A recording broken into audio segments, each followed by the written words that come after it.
Welcome, everybody. Quentin King here. I'm Paul with Music Villa in Bozeman, Montana. And we're wearing our matching shirts today. We're going to do two things. We're going to talk about a new model that we have done here at Music Villa. And we're also going to do just a Rosewood versus Mahogany comparison. Because people always, that's Rosewood, people always ask, what's the difference between Mahogany and Rosewood? So besides being two different woods. Exactly. They do sound different. They sound different. The beauty is these are the exact same guitars. So we're going to do a comparison and let you kind of hear the differences. In all honesty, you need one of each. You can't just have one Rosewood or one Mahogany. You have to have them both. And but what's cool, so with Gibson, a lot of the guitars, the J-45s, a lot of their guitars are shorter scale. 24.75 or whatever it is, 24 and 3/4. They also make a 25 and 1/4 scale. So this is the longer scale length. So most J-45s are shorter scale length. This is the longer scale length. And what we've done is kind of just recreate, we call it the J-35, but cool old style logo there, the vintage tuners, chunky necks. I think they're really comfortable, really good looking guitars. They look nice. They're kind of classy looking.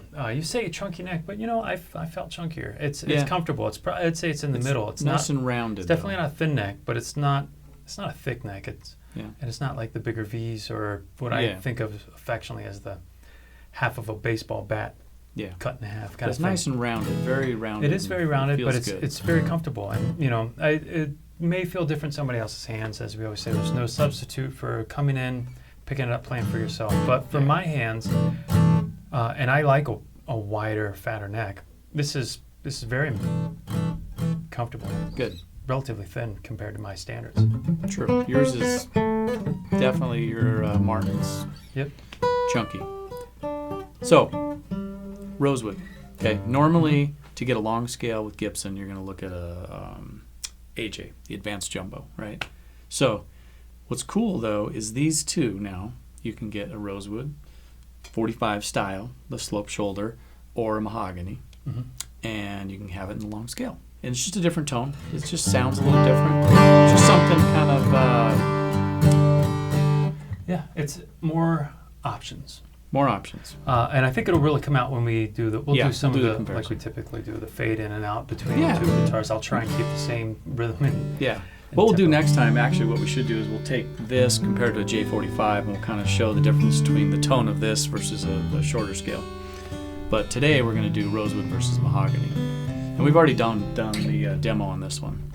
Remember that? I think I do. They all start fading together, honestly, after a while. We have like 4 of each now. We have 4 Mahoganys, 4 of the Rosewoods. We didn't have the Rosewood at the time. So now, basically, this video today is just going to be what's the difference in tone. We've done these in the past, but we're going to do it again because these are two I'm excited cool because guitars. I'm very ignorant of. I have ideas about what this wood should sound like. I mean, maple in my mind's a little brighter. Right. In my mind, Rosewood is like stiffer, I guess. And it's supposed to.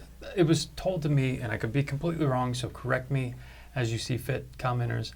That if you wanted a loud guitar, anytime you wanted like a boomy loud guitar, again for bluegrass, it's important to go up against those banjo players and whatnot. Rosewood was your back and side. If you wanted warmth and tonality, then you went with Mahogany. All right, well, we'll move on. We'll get to the end of this. We'll let you hear the differences. And but these are the new cool Music Villa models. Music Villa models, now available in Rosewood. Yeah, and you can see them at musicvilla.com. Check it out. Give us a call. Let us know. Thanks, Quentin. You bet. All right, thanks for watching, everybody.